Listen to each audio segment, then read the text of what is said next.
You guys seen Grayson Waller? Huh? You got that Dusty Cup later? Kick ass, man. Somebody hit my music. Yeah.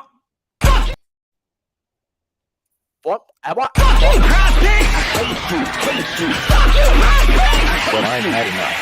Fuck you, PrizePicks! All I skin, man, I hate enough! My whole clique is at the fucking wall! Population, we are not the same! We get to win and take everything! Logging in, make my picks, I'm about to get this spread. It makes me harder than Candace Parker giving me head. Rage bed, if I don't win, then I'ma come pick you up. Caught pulling to the bridge, if we a fam, then we all jump.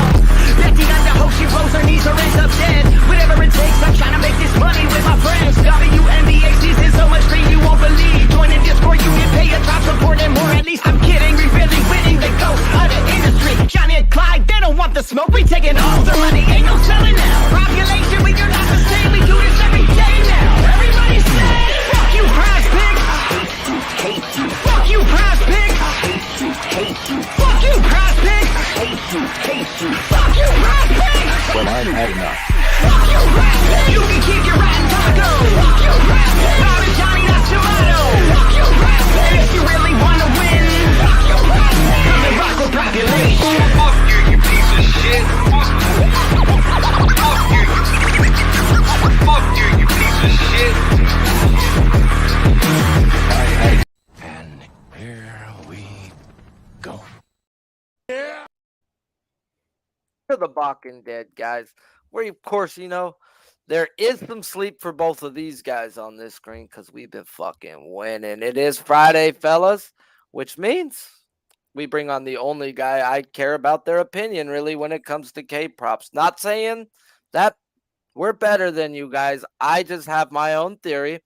The less opinions in your head, the better you can keep to your own capping.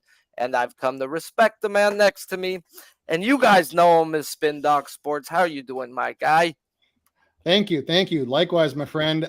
It's been quite a run. I posted it this morning. Last 2 weeks, all props that I've been on, 28 and 11, 72% hit rate, plus 13 units. My public prop, which I'll be releasing later in the show, has won 4 of its last 5. It's been fun. But you know, the one thing to keep in mind, and I would tell this to anybody who is doing this, is 2 things. Number 1 is that you're never as good as your best hot streak, and you're never as bad as your worst cold streak. And number 2 is that doesn't fucking make a difference what you did yesterday. You are 0-0 today. So let's go. Yeah, that's exactly the motto that we keep no to difference on this show, bro. At the end of the day, we're 0-0 today, and that's all that matters. A couple guys in the chat also has been well, guys, and no bullshit, over the last few years, August and September have just been my best months as well. Like, it's stupid. We should be winning at great rates by now. We have all the numbers in front of us, guys, and then some. And the fact that me and him know how to understand these books and lines this far into the fucking season, man, you know, if you want to run into a wall, go ahead. But we sure as fuck won't. So let's keep to it, guys. You already know this show is sponsored by W. It's a clean energy powder with no come down to your day. And by scanning the QR code on screen, you're going to get 10% off your first order by using the best promo code on God's green earth. If you haven't already, do me a favor, smash that like button and make sure you have them notification bells on, as I will read out the best bets at the end of the show, or we will answer any questions time consuming. Just do us a favor, hashtag we be pubbing, so I know which ones to skip through and which ones to not. That is hashtag that in your comment or your best bet. On this show, guys, we will talk the first line open up on a K-prop, also the best line available 30 minutes prior to the show. Then we will see where the value lies between the books and PrizePicks. Of course, this show is also sponsored by PrizePicks. If you haven't, go on over there and use that promo code PUBSPORTS. You're going to get a match deposit on your first deposit up to 100, minimum of 25. First guy up, George Kirby at the Rays, striking people out 23% of the time while walking people at what I think maybe league best, 2%. Yeah, that's absurd. Open them up 6+ minus 155 on DraftKings, where the best line available to that 5.5 is on DraftKings now at a minus 115. PrizePicks has them at a 5.5. Projected lineup is 5 righties, 4 lefties, though that lineup may have come out, but I didn't get to it or see it yet. What do you have on old Kirby? Yeah, so the Rays lineup is out right now, or I think it just 6 got and released. 3. It's 6 and Yeah. 3, which to me doesn't really make a difference for me on this one. This is one that I am going to be off. However, I'll give you some insight if you choose to partake in this one. So one of the things that Kirby does well and has done all season is get people to chase 83rd percentile for off contact, or sorry, chase rate outside the zone. The Rays are close to league worst last 30 days, 32.5%, compared to a league average of 29. And then you go and look at, okay, fine. You know, you do have some teams like the Guardians where they swing a lot outside of the zone, but it doesn't make a difference because they make contact. Nope, this team does not. 54.3% last 30 compared to a league average of 56. The other point here is that the Rays are one of the highest swinging teams in the league. They're actually one of only 3 teams, in Major League Baseball. The other ones being the Angels, and the White Sox, where over the last 30 days, they have a total, there's one more, the Rockies, who have a total swing rate over 50%. Do you see a trend forming here? Okay.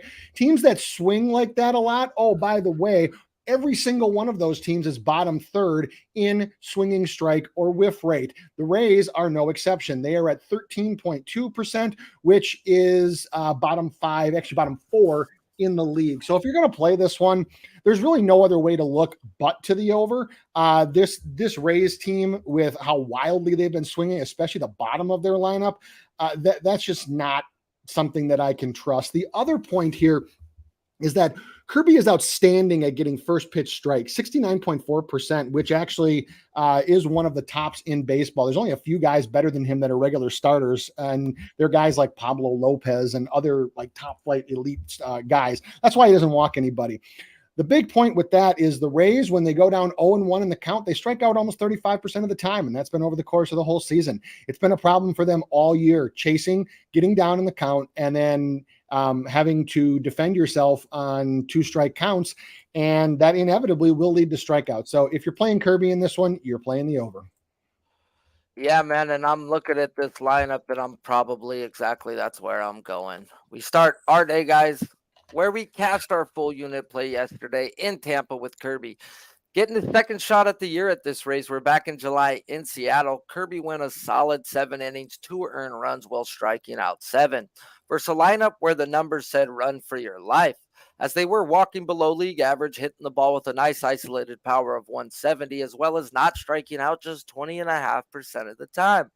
And that's not surprising, guys, as we have a key, which he just talked about right there, guys, is I like a team that whiffs and doesn't make contact when they chase. Is just a double bonus, as every team he's faced who whiff happens to fall under. They don't make contact when they chased either, guys. So we talked about this. He got 7 versus the Rays the first time he seen them. Then there was a back-to-back versus the Twins, guys. He had 10, and then he backed it with 9, as well as one time he didn't hit it, guys. He did go 7 innings of 1-run ball and struck out 5 versus the Angels. And then 2 weeks ago versus the White Sox, guys, where their overall numbers do say that they chase and don't make contact.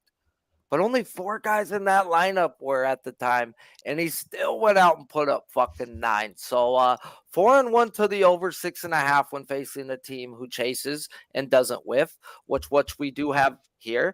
And just going off the lineup work I did yesterday, he pretty much said it. It's the back end. Good Lord, bro. It might just be literally like 6 guys in this lineup who whiff, don't make contact when they chase. And what? I could only go over right there. I haven't finished the lineups as it just came out, as this is simple for me, guys. I'm ready to fucking fuck him right in their eye hole. He's averaged 6. If we take him just out the division, the Angels game, cool, not a problem.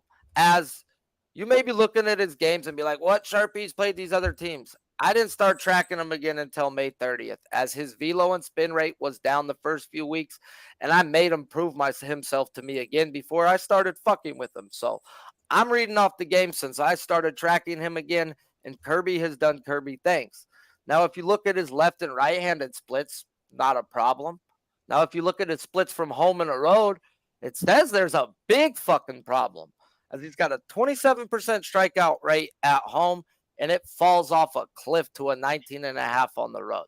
And that's what took me off of him. Oh, sorry. Go ahead. Finish. But yeah. Go ahead. No, if that's what took you off of him, that's what took me off of him. Don't pay attention to that, and let's go over, Chris. Here we go. All right. As it's been matchup based, as he's faced the Twins and the White Sox on the road that fall under the same category today with not having less than 9.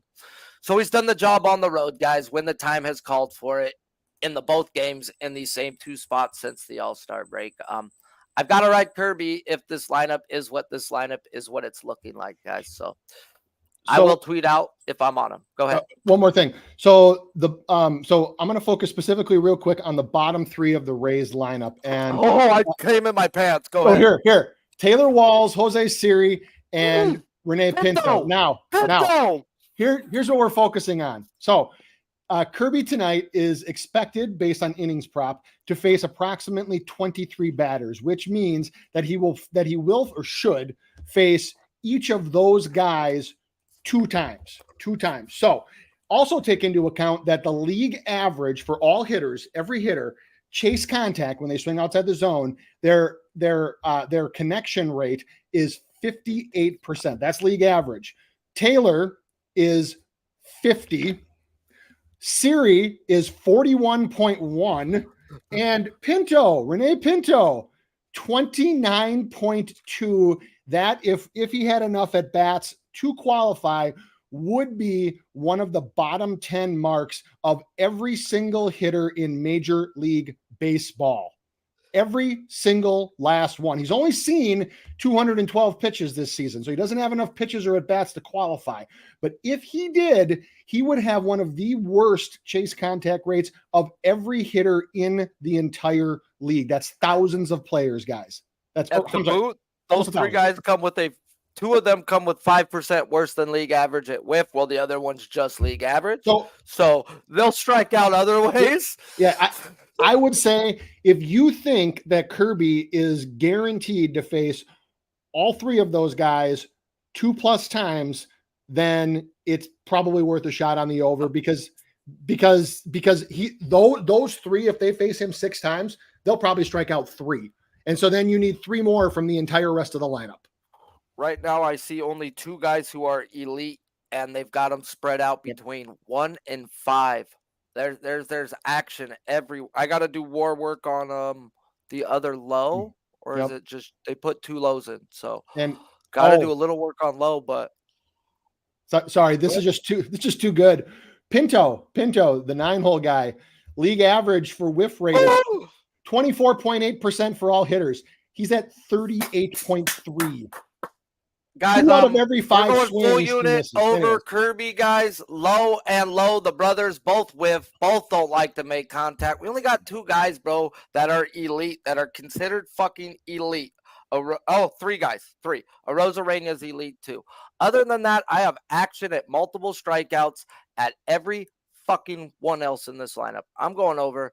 The only thing you can do. I got to, bro. Fuck my life. George Kirby put 2 tiers in a bucket, over 5.5 right now. Best line is at MGM at -115. DraftKings got us a -125, where FanDuel's taxed at the -150. Yeah, that's where it should be taxed the fuck at, guys. So let's talk this next guy where I get my bet in. Number 58 in the black book, Andrew Abbott versus the Cardinals, striking people out at a 27% clip, walking people 9% of the time. Open them up 6+ -160 on FanDuel, where the morning line 6+ -128 on FanDuel has now came back up to a -146 at a 5.5. Still same book. PrizePicks has them at a 6, whereas pitching outs under over are 15.5. Lineup is 7 righties and 2 lefties. Let's talk us some Andrew Abbott. All right. So for Mr. Abbott here, the thing that I always think you have to look for is in that chase contact and chase rates area, because he does throw so many breaking balls. So you look at the Cardinals, and over the last 30, you do have an average MLB average of 29%. The Cardinals are at 27.9. That's just fine. That's below league average. You also have chase contact average at 56. Cardinals are at 57.3. That's above league average. So good metrics there. Where the Cardinals sometimes can struggle is not or taking too many pitches inside the zone. So their swing rate inside the zone is actually one of the lowest in baseball. It's 63.5%. What this means then is that they would take on extra strikes early in the count. So then what you do is, to me, what I did was I went and looked at the put away rates on Abbott's pitches for matching up with the hand of batter that we have for the Cardinals. So for lefties, it'd be for righties, it would be the curve or the changeup, actually kind of both. And then for lefties, if they put a lefty out there, it would be the sweeper. Those all match up pretty well. To me, I just had this one as a little too close for comfort for me. I think if you are playing it though, the only way you can really look here is the under, because of the lack of chasing, and then also the higher than normal chase contact. One thing to note too about Abbott is that he only throws 48.8% of his pitches inside the zone. His chase contact is at 56 for the year, which is slightly under league average, but that has gone up in his last few starts. That's what happens when you get a guy like this that throws these breaking balls, and teams get film on him and scouts watch him, and you start to figure him out a little bit. So to me, this line looks to be probably a touch too high. So if you gave me a free play, I would play the under, but overall, officially for me, it would be a pass. Well, I ain't gonna pass. I know you have a different opinion. Go ahead. I've been making some good money off me on some Andrew Abbott, even though he scared the dog piss out of me when they brought him back out last week. But that's neither here nor there. Still cast the under on him last week, and we got to talk Andrew Abbott and how the only way we can look with him is under. Andrew Abbott, guys, gets a shot with the Cards, who overall the numbers say they're walking above league average, right around league average, not hitting the ball with a team isolated power of $150, as well as striking out 25% of their at bats. But that's bullshit.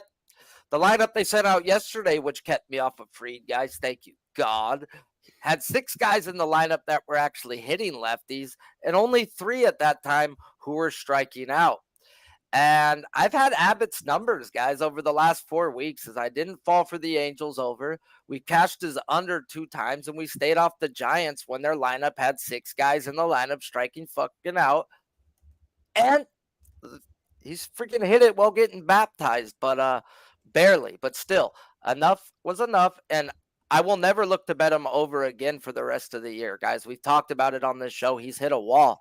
He'll have a good game every now and again, and he had a good game last week. Now, I would like to see another good game in a row, let alone versus a lineup right now that's only striking out 21.5%, only has 2 guys in this lineup even striking out above 24%, and both of those guys are walking above 12.5%. There's 2 lefties in this lineup. The Cardinals put him at the bottom 7 of the lineup, so you're going to buy his outs prop. Says he ain't going to see them more than 2 times.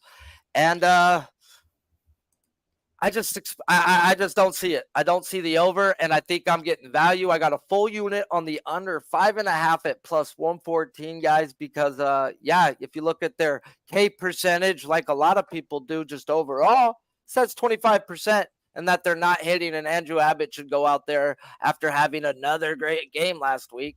Nah. The kid's hit a wall. And I think he needs to go over 6 innings to have more than 6 strikeouts. And even if he just goes 6, I should still have action at sweating out that under, in my opinion. So I'm in there. I had to. Any extra? Nope, not for him. Okay. That was the first question I asked. I says, bro, I know you're giving out your tout today. Are we against each other? And he told me, I'm like, we aren't. We are not. Because these are the days we do not talk to each other, guys. Shout out to the chat.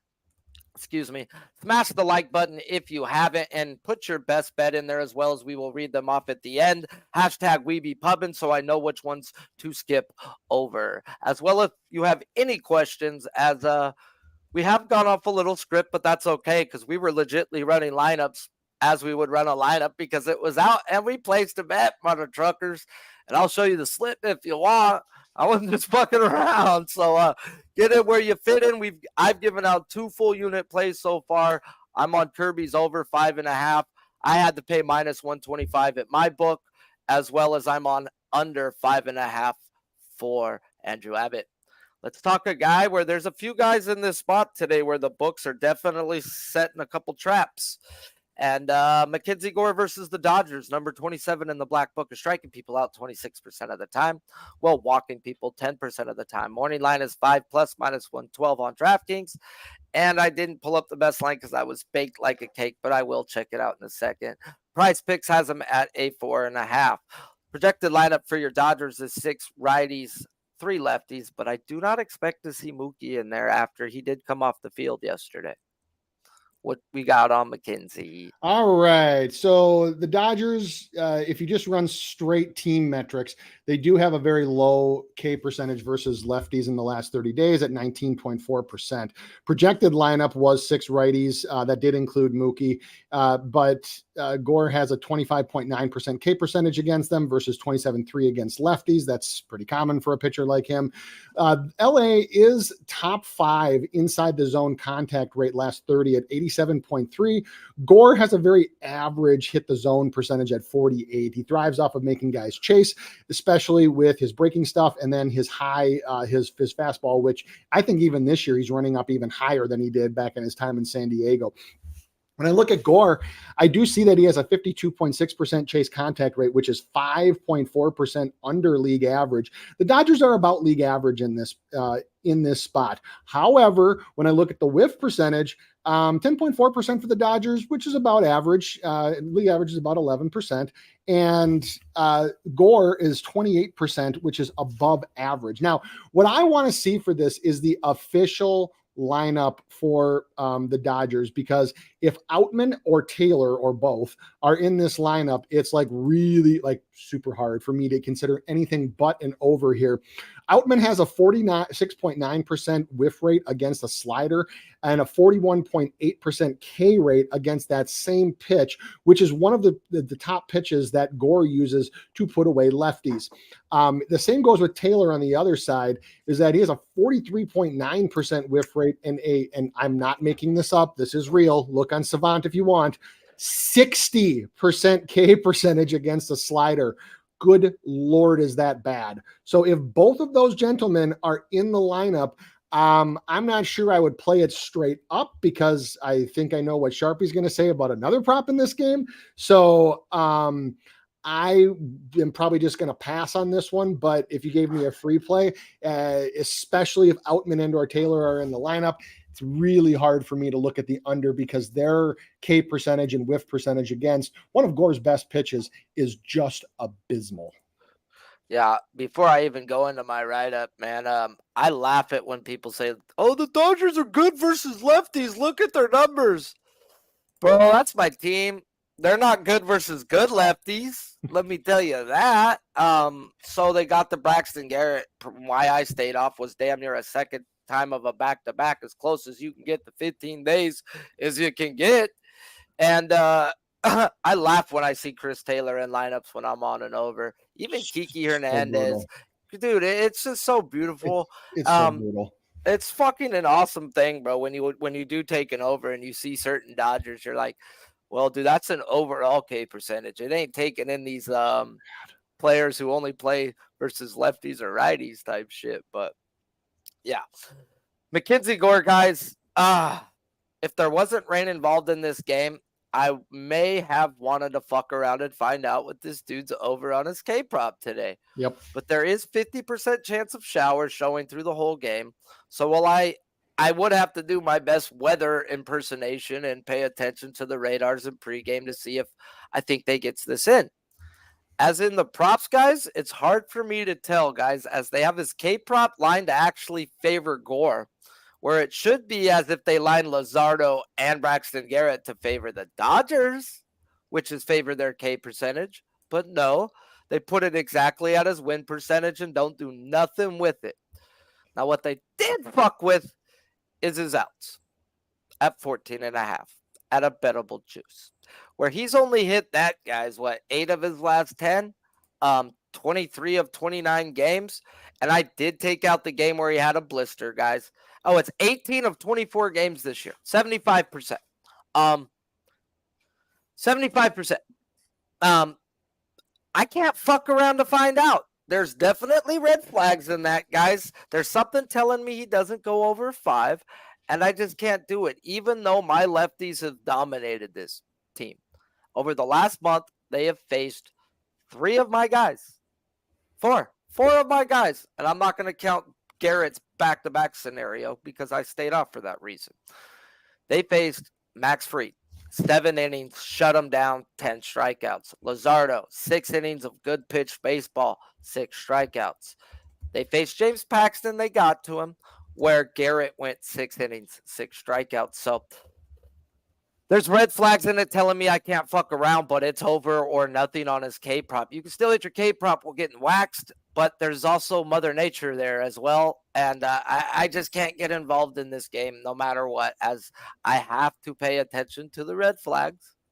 And I'm just not willing to, as I have 3 spots I've already bet full units on that tell me that it's not being shady and it's me versus the books.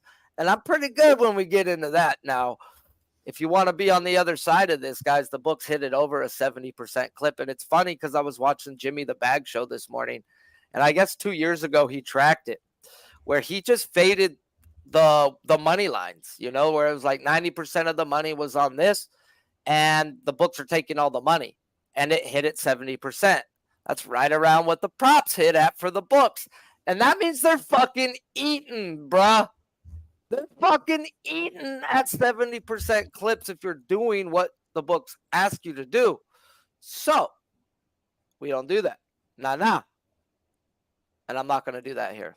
So lean is to the over on his K prop. I'm scared to death about his outs. Yeah, what took me off this one was 2 things. Number one is not only do I not know if Outman and Taylor were going to be in the lineup, I also don't know where they're going to hit, because if they're going to hit 8-9 or somewhere close to that, that's still a little dangerous, because if you don't think that Gore is going to hit his outs prop, or you think there's going to be some rain fuckery or something like that, there's just so many things that have to go right for him to hit this, and very little that can go wrong.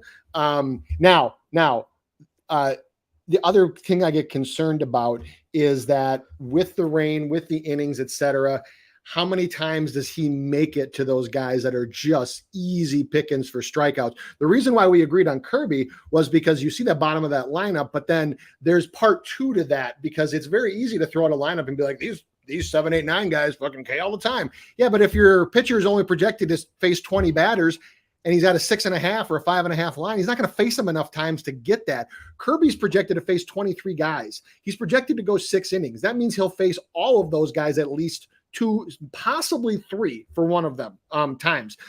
Gore, very, very, very different story, and that's why you have to pay attention to those lines when you're capping a K prop. Speaking of the lines, the one that was fishy that he brought up was 90% of the money on the Reds, but the line not moving. Crazy how that is Abbott going to get baptized? Funny how that works, isn't it? Hey, it's just, I mean, it's nice to be on their side. That's not the only reason why we bet those. We see this in a lot of games. We don't bet it. It's the shining bonus factor of, do we like it? Okay, we fucking ride it if the books are saying the other, if they're telling us to. So Sometimes you get the spots, guys, and sometimes the books tell you, and you got to either stay away or go with it or figure it out. And yeah, let's talk about it. You made another comment though on Gore that made sense, bro. Oh, the line, bro, his K prop line. It says he's getting 5. It says he's getting fucking 5. They fucking put Braxton Garrett at a -173.5 to a super plus money at the 4.5. Luzardo was 5.5 -150 to a -140. They respected the Dodgers the last few days, and now they're not. Now they want under money.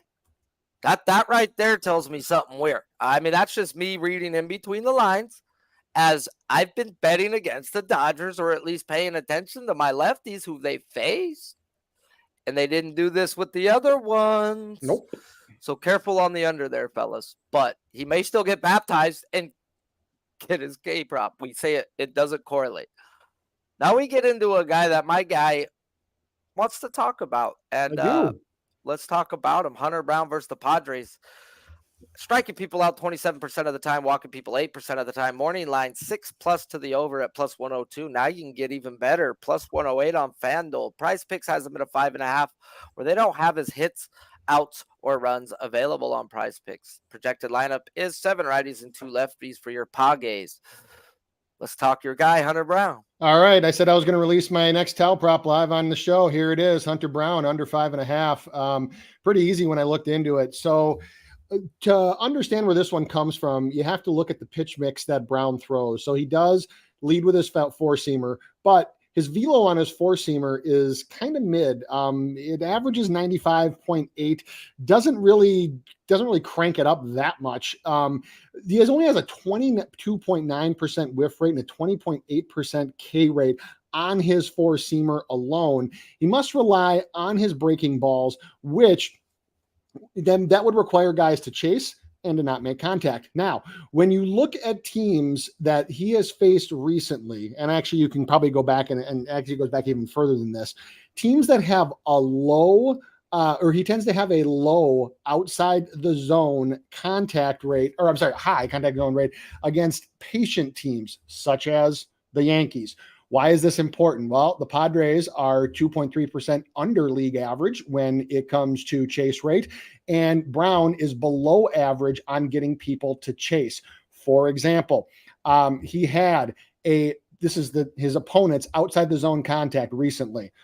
73% against the Yankees, who are one of the most patient teams in the league.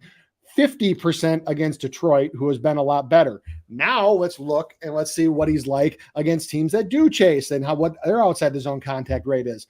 29% against Seattle, 36% against Colorado. Here's the point from all of those numbers is that Brown thrives when he gets people to chase because his fastball is not super overpowering. The Padres also have one of the smallest gaps between strikeouts and walks versus righties the last 30 days, only 9.3%. Brown has a 10.9% walk rate at home, which is above average. So he also only has 6+ Ks in 2 of his last 7 starts. And the Padres swinging strike rate, which is obviously another way you get strikeouts, is the lowest in the league over the last 30 days, 9.4% compared to a league average of 11.2. So you have a team that matches up very, very well profile-wise, at least swing profile-wise, against some multiple teams that Brown has faced where he has just where he's had a ton of chase contact or a very high degree of chase contact.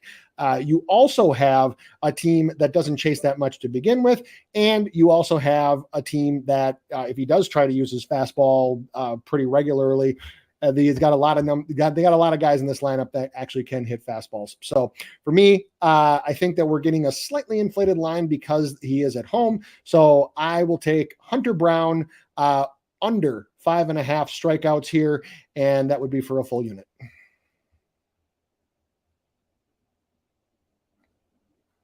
Sharpie, are you on mute?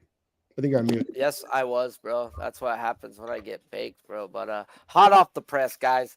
Hotter than fish grease. Get in the car. No seatbelt needed, guys. So here's what I got to say as this is definitely a hold my beer situation.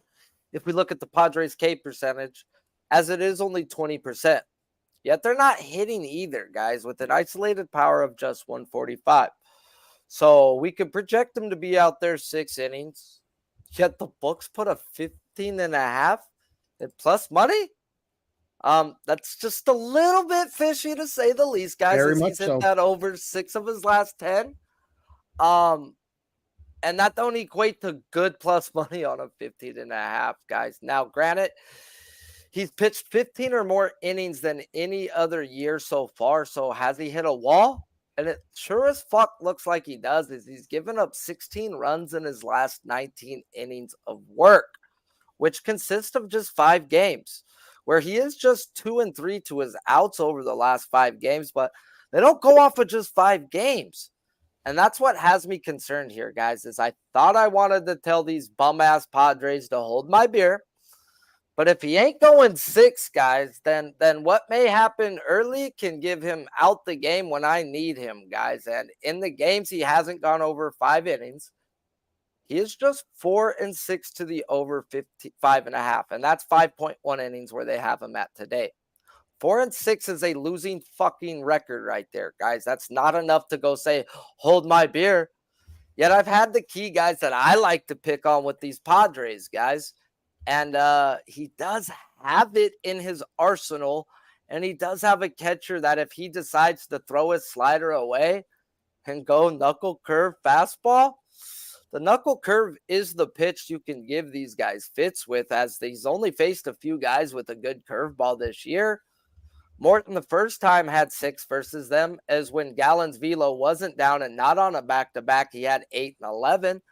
And those are the only guys this year that faced him, where I picked this up off of him last year, and it's faded him pretty well, guys. So the books are throwing me red flags. It's definitely a hold my beer situation to the over.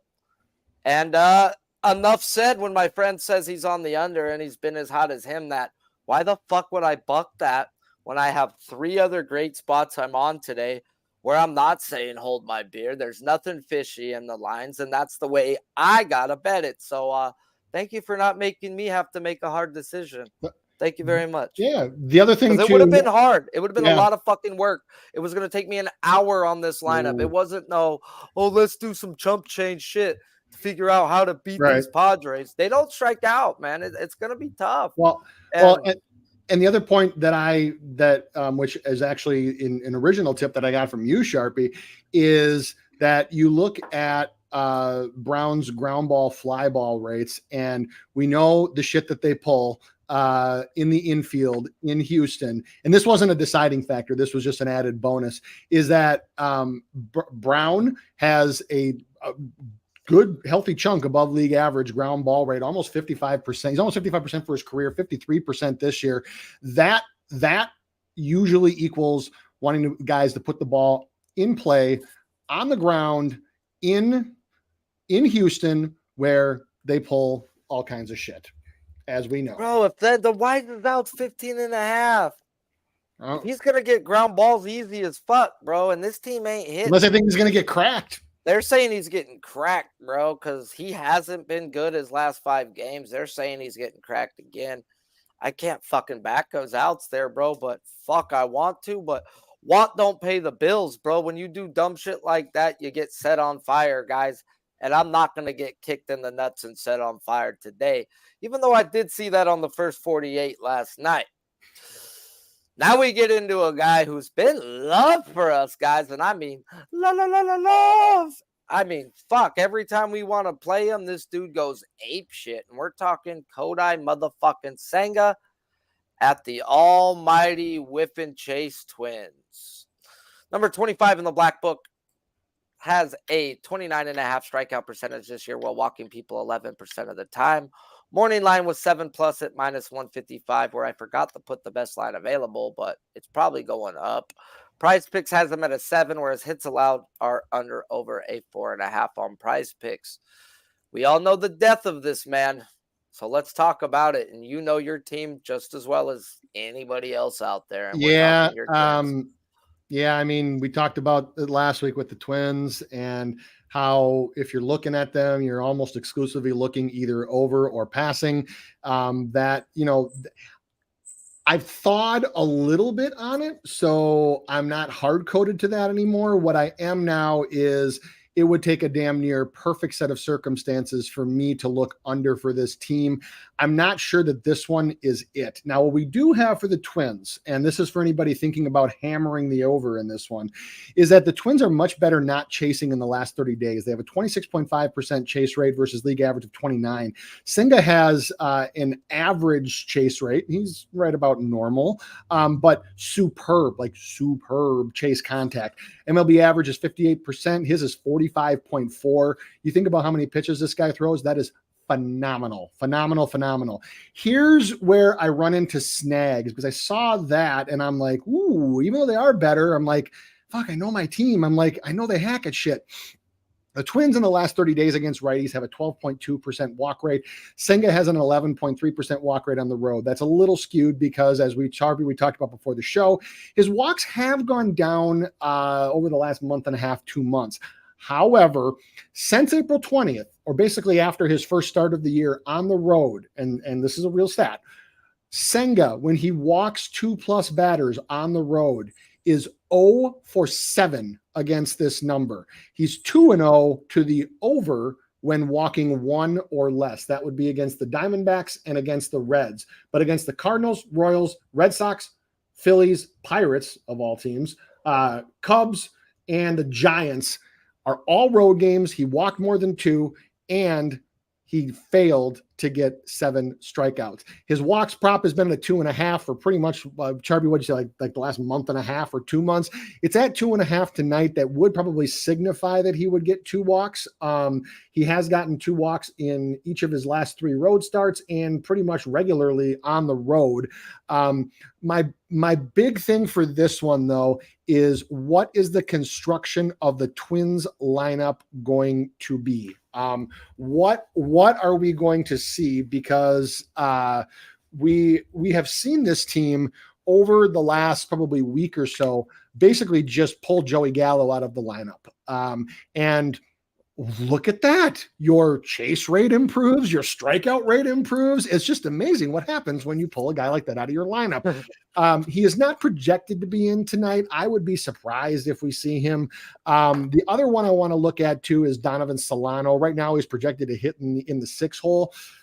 I get a little cringy at that because Senga could face him 3 times, and he very easily, between him and Julian, who I'm sure will lead off, him and Julian could easily strike out 4 times or total. So I want to see a lineup. I am 98% sure that I'm passing on this one, but with that walk stat and the Twins' patience level over as of recently, and especially since they pulled Gallo out of the lineup, it's hard for me to look to pay heavy ass juice for an over here. So this is probably just going to be a pass. Bro, would it be gangster to go under 6.5 at plus money and over 8 at plus money? Because he ain't landed on fucking 7, bro. I'll tell you that. No, I think you're right. I'm willing to bet that right fucking now. He don't end on dead 7 tonight. So that gets into, do I want to bet Senga, guys? And it's pretty fucking simple. Yes, but I need the lineups because, like you said, they are walking at an absurd 13% over the last 200 plate appearances, yet striking out only 24% of the time. 24 is bad. 27 is when we look to stick the knife in. We know the amount of whiff and chase that can be in this lineup, and that's why, guys, I've got to wait for the lineup, as lineup construction, like he says, is just as much as well as what this lineup will be doing when he faces them. So my thing with him, guys, is I'm not as worried as much as my guy next to me about his walks. As his last 11 games, he hasn't walked more than 2 people in just 2 of his last 11 starts, where he walked 11 of his first 14 games more than 3 people. So seems like him and Alvarez has figured it out, and they do have it super juiced to the under 2.5. So does he walk 2 or does he walk 3? Because even 3, I don't think hurts the over here. It's, do you get into trouble, bro? Do you hit 4, 5, 6 walks and by a team walking 13%? That shit can happen. Now, I want to go look at the whiff and chase as well as go by one and see, is 2 guys pulling up this walk percentage crazy? Because then if so, I'm willing to get in. And like I said, I'm not going to pay juice. Nah. I will take him up to the 7.5, and I would put a half unit on it.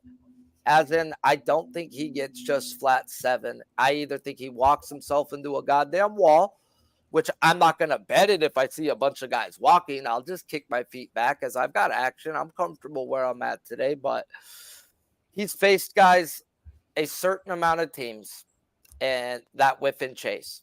And he's been fucking money to the over 6.5. At the end of the day, he only shit the bed one time to the Colorado Rockies, where he had 4 strikeouts in 6 innings.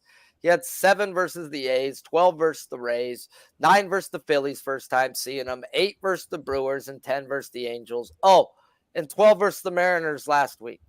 He is 6-1 to the over 6.5 when facing a team the first time who whiffs and doesn't make contact when they chase, averaging 9 fucking strikeouts a game. I'm comfortable taking him up if I have to. Right there it says if he hits, he hits. I'm not going to fuck around and pay minus 150, 160, 170, depending on the book that you got. I'm not going to do that here. No. Go ahead. No, I was just going to say, I agree completely with you. For me, I am probably not going to have any action any which way on Senga tonight, but I 100% agree with Sharpie is that if you're taking this one, please, for a guy on the road who has had some of those struggles with the walks issue, just don't fall into there. Because see, I told Sharpie that I thought that the 6.5 was a trap, and what I meant by that was that it's a shit ton of juice that you're risking, that you're putting at risk for a minimal EV or expected value shot on this play. Whereas you probably have I think a better expected value or rate of return if you go 8, 9, probably up to 9 and get some sweet plus money and you have less invested. Because right now, if you want to bet this one on DraftKings at over, you're putting 1.55 units up to win 1. So for that those have to win nearly 70% of the time. And with this walk situation that we got going on that I just talked about, I don't think there's any scenario where if you put the same circumstances out, same lineup or whatever the Twins have tonight, and you played it 100 times, he would not hit this 71 times out of 100. He just wouldn't. So that's where I look at it and I say, don't put that much money at risk. Either save it all and don't bet it, or you take it up because my Twins can strike out a shit ton. I don't need to document that anywhere or prove that with facts. We know. So you can take him up, you can save a bunch of money, and you can potentially put yourself in position for a much bigger payoff. So yeah, and to back what you just said, over his last 10 games, he's hit the over 6.5 5 times. Yep. Well, he hit 7 exactly versus Atlanta, or 9 or more versus everybody else. So yeah, no harm, no foul versus Atlanta at the end of the day. So it's either you go up 1, or you just no need to pay the juice here, guys. So I'm going to wait for the lineups. I'll make a video if I do pull the trigger, but you already know if I make the video, I'm going over 7.5 and plus 124 for a half a unit. But need the lineups, need to do a little bit of work as I pretty much got the Twins memorized with how much I've looked at them lately. I love it. Give me Gallo. Give me Gallo. How about Gallo and Solano batting 3-4? How about that? This won't happen, bro. You guys aren't taking it. Rocco's not dumb. If that happened, I would tweet out to everybody and be like, 10 plus, take it right this instant. Instantaneously. 10 plus. Anyways. Now we get into the last guy of the day, which happens to be my last bet of the day, as I had 2 units coming in, but we did bet Kirby's over 6.5 while we were in the show and we ran the lineups while me and him were doing our work on Kirby. For you guys, we did work, and I put my bet in the over 6.5 for a full unit, and I also have an under 5.5 as well on Abbott for a full unit, as well as my guy Spin dropped his tout, which is an under 5.5 which has been going that way. It was out there a lot earlier if you were with his VIP. It's moving. Has been going that way. And his tout today is under 5.5 on Hunter Brown of your Houston Astros. Now we get into my last unit bet. And if you think I'm going under on this guy, you sniffing glue or something, because the newest member of the Black Book, Kyle Harrison versus the Rockies, striking people out in 3 games, only 33% of the time, where he's taken care of his walks, it looks like, at 8%. Ruh-roh. Let's talk us a guy who opened up this morning when I went and seen him and bet him was 6.5 at -126 on FanDuel. Now the best line available is -138. Under over earned runs on PrizePicks are a 1.5. Projected lineup, 7 righties, 2 lefties. Let's talk us the best pitching prospect from the left-handed side in all the game. It's the fucking Rockies. What else do you want to know? I mean, no, I kid, but I mean, I'll give you more numbers, but I mean, you're betting the over here. That's what you're doing. That's that. I mean, what more do you want? Okay. So here, I'm going to talk about the Rockies real quick, Sharpie, and I'll be very brief and I'll just turn it over to you because I know you're all over this guy. Okay. Swing rate, chase rate outside the zone over the last 30 days, the Rockies last. Contact rate outside the zone last 30 days, Rockies last. Contact rate inside the zone last 30 days, Rockies first to last. First pitch strike last 30 days, Rockies first to last. Swinging strike rate, whiff rate last 30 days, Rockies last. And CSW, called strike and whiff rate over the last 30 days, Rockies first to last. You have all of this against Kyle Harrison, who I know, Sharpie, you're going to talk about in just a second. What more could you possibly want? Go ahead. I'm done. That's all I got. I'm not going to get much from me on this That's all one, I got. bro. Do you need me to hold your hand and tell you about the best left-handed pitching prospect in the game, having his shot at the Rockies in San Francisco? Like you need playing the Rockies in San Francisco. All right, guys, do you understand the words coming out of my mouth? Because, yeah, he's only faced one team right now that struggled versus lefties in his first 3 games, and that was the Cincinnati Reds. He only went 6.1 innings, only had 11 strikeouts. I mean, he's seen 2 good lefty-hitting teams in that span, where he cashed his over 4.5 with 5 strikeouts versus the Phillies, while getting his head kicked in, not going 4 innings. And then he had 5 versus the Padres, who do hit lefties well, do hit a fastball well. And, yeah, no harm, no foul. Now we get a team like the Reds, guys, actually worse than the fucking Reds. So sign me up for a full unit, over 6.5 at -126. And if you didn't know who Kyle Harrison was, you will fucking know today. He will become your new favorite lefty, as who don't like a lefty who cashes tickets? Yeah. I mean, there ain't much to say, really, bro. Well, just for those who might be listening that don't know who Kyle Harrison is, so 6'2", 200 pounds. The kid's 22 years old. He already he technically throws 5 pitches, but he really just has, 2. A 4-seam fastball and just an absolutely disgustingly wicked slurve. Opponents on his fastball, which only touches 94, are batting 184 with a 38.6% whiff rate and a 31.5% put away rate. He doesn't have enough appearances or enough pitches to qualify, but if he did for a 4-seam fastball, that would be top 5 in Major League Baseball. Even guys with just incredible fastballs like Garrett Cole, or guys with blazing fastballs like that's Spencer Strider territory for your 4-seam fastball. His locationing is just pristine. If you go and look at a spray chart of where he puts this thing, good luck. And when you couple that with a slurve that just drops off the table. So if you're going to be watching the game tonight, if you're going to play this one, I highly recommend that you follow my guy Sharpie on this one and do it. I already did.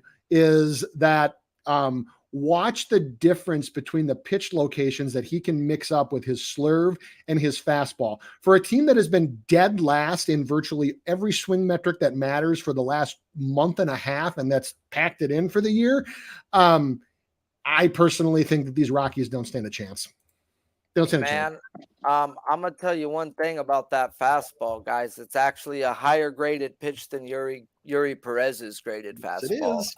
At the end of the day, you can only be an 80. He's a 70 in that compartment. His problem in the minors was control, and he seems to have under control. But when you're throwing 97 plus every fucking time with movement, you gotta respect it. You got a blink of an eye to figure out if you want to swing, so you can get away with that in the pros because they don't have enough film on him yet to understand that he's wild. But wildly ineffective is what you can fucking be, bro. At the end of the day, you hit enough fucking strikes, they have to respect you.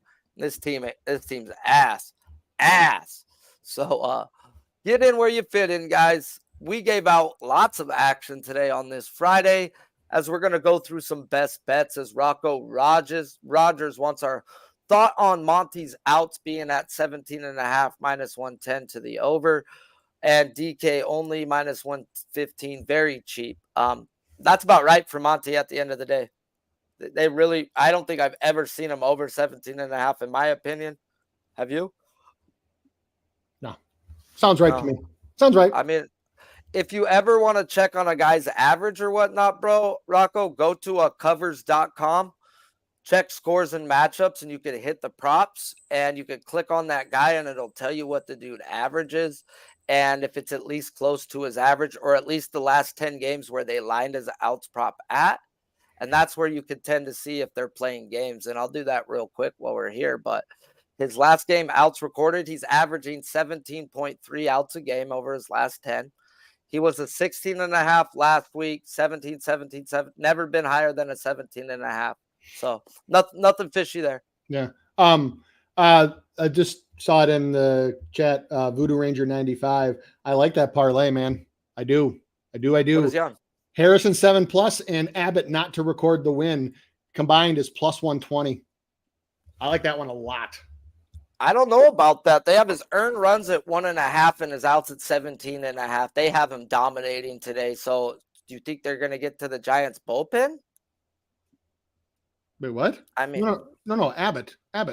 Oh, Abbott. Okay. I thought he Abbott. Said Harrison. I thought he tried to do a same game, fade the pitcher type shit. No. Harrison to get 7. Cute. No, Harrison to get 7+ Ks and Abbott to not record the win. I like that. You know what I was looking at with Singa too, bro? Almost missed it. I get it, dude. The Mets suck, right? The Mets suck, but they're a good contact hitting team. They are. And we got a guy named Dallas Keuchel, a contact pitcher, going up against them. Yeah. This is a day to fade Dallas Keuchel. I could get his strikeouts down and fade Dallas. Oh, Lord. I might have a way in without having to take them up. So make sure you do turn into that video clip that I make because I got to run the lineups and I'll take it in as I also want to fade Keuchel, but I don't like making two bets in the same game. I try to be lock in, make an outs or a strikeouts prop and try to be better than betting both and trying to cover your asses. And most times I'm right, not always. You know, sometimes I'm lucky to hit the outs prop when their strikeouts hit early, but more often than not, I have a good read. Keuchel's earned runs is 2.5 over 2.5 is plus 115. Oh fuck, he's gonna have a good game. Yeah. He's Plus gonna have a good 110 game. now. Plus 110 now. I don't fucking care. But that's earned. You know how many balls are hit that can be errors? You don't want to fuck with his earned runs because of the errors that could happen with the balls in play. Yes. You want to take the over first 5. Someone took something and tried to fade him like that the other time, and it's like, nah, bro. You got to go check and see how many errors these guys have committed. Well, and the other thing with Keuchel is he's not exactly the same kind of pitcher because he doesn't like Chris Hendricks or I'm sorry, Chris Hendricks. He's a basketball player. Kyle Hendricks for the Cubs. He throws. I think he throws one of the better changeups in MLB, and we cashed a tout on him last month or a month and a half ago at New York, and it was a low number because he throws junk. But when you go and look at the Mets lineup, whether it be their normal guys or the shit at the bottom they've been putting in since they packed it in, you go and look. go look at their whiff rate versus off speed. It's not good. It's not very good. So Dallas Keuchel is not necessarily an off speed pitcher. He's just a guy that can't throw with any velocity. There's a difference. There's a difference. Kyle Hendricks is a good off speed pitcher. Dallas Keuchel is a pitcher who cannot throw with velocity, but it's still going to be off speed. I don't know if that means anything for betting tonight. I'm just saying is that when there's off speed stuff, which obviously Keuchel throws slow as a tortoise, the Mets have struggled to hit it. Now, do I want to go out and bet his strikeout prop at over 3.5? Fuck no, I'm not touching that. I'm certainly not touching the under because it's juiced at -175. Get out of here with that shit. So, you know, with how bad the bottom of that lineup is, bro. Yeah. If he sees them twice, bro, he could hit 4. I don't want to. I think I stopped messing with anything with Dallas Keuchel over props like 2.5 years ago. Like, I don't think I've touched an over for that guy since then, and I probably won't. There's just so much. I pick and choose my spots to fade, bro, because I'm not a trend better. I don't just bet every time. No, and I've actually stayed off the Pirates, and I faded him versus Texas, and what was a back-to-back, bro? Like, he came into the game and had a good 5 innings. Do that again versus the same team. I bet you can't. Yep. You know, that's what I was saying there, you know, but it's in the numbers, 2.5 earned runs, begging you to bet the over, saying Dallas Keuchel don't give up 3 earned runs today. So that's wild. One last thing, says our Voodoo Ranger put it at, what's Harrison's innings at? Books are saying 5. That's not what it opened at. And that's actually what I always try to grab all those innings props at open because that's the closest to, I believe, what the books actually think or what they want you to think. When you look at it now or like right before, I have 17.5 -111 where it opened. Oh, that's what I have too. Okay, 17.5. That's where it opened. That's all. And that's only on Caesars right now. Maybe he's got another book, but they're not showing any other line. Let's see. DK has it at. It opened at 17.5 and it's still 17.5. So 6 innings. Basically. Yeah. 6. You go 6 innings, you look for that ladder, bro. You get out that fucking old Big Show ladder and you climb as high as you fucking want today, fellas. Me, I'm content with 7. Yeah. Cover King's best bet happens to be the same guy I'm on in Kyle Harrison.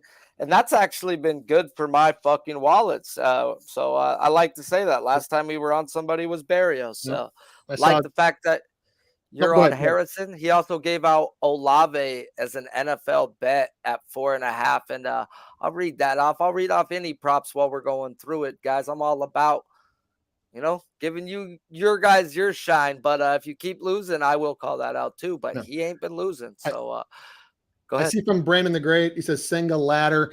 I don't know if I would do a traditional ladder with Senga. I think what I would do is pick a spot somewhere 8 or 9, whichever tickles your fancy.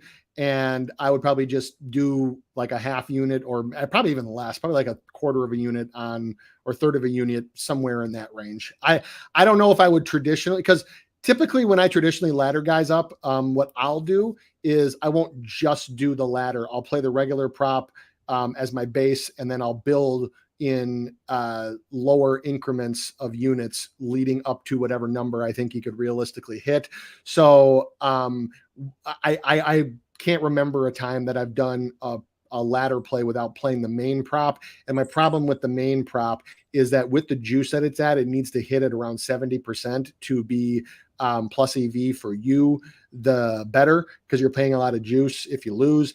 And I think every number that I can run says if these teams played this game 100 times under the same circumstances with the same lineup, etc., is that you're probably not going to get Senga hitting that number 70+% of the time. He probably hits it 55 to 60, which that means, okay, well, it's still 55 to 60, but when you're paying juice at a prop you need to win at 70% or more, that means that over time the books win and you don't. And that's not what we're about here.